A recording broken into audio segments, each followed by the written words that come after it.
Hello mga kanyarap, welcome back. Tara, pasyal tayo dito sa Bamboo Sanctuary.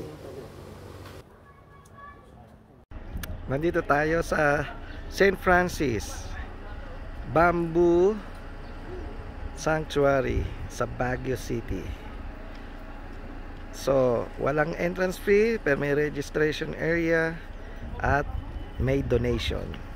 Kung magkano gusto mo i-donate, yun na.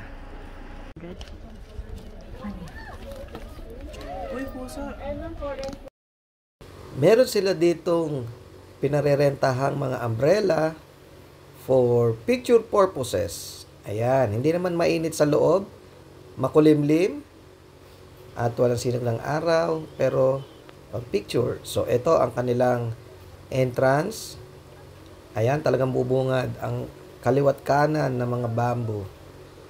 At sabi, silence please.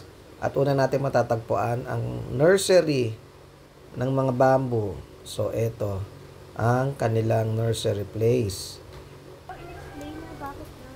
Ayan, ganyan pala siya tinatanim. So, dyan nag-uumpisa nang gagaling yung mga binhi ng bawat bamboo.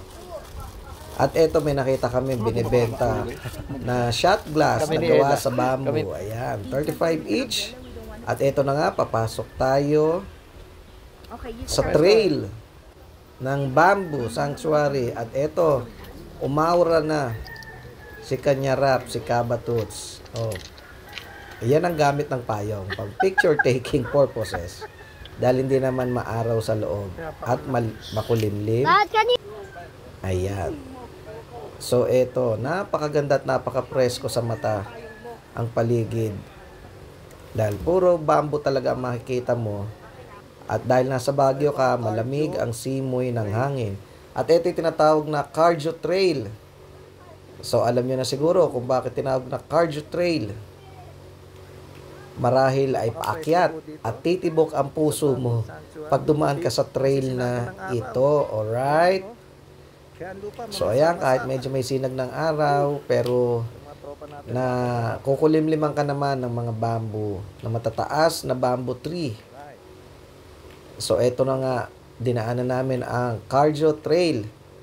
At ayun, doon kami galing. At eto, napuntahan na namin yung pinakataas, yung pinaka-peak ng trail. At eto siya. Ayan. Malilim pa rin kasi may mga malalaking pine tree naman sa taas. At eto, medyo nagdi-deep breathing kami dahil syempre tumibok ang puso sa pag-akyat.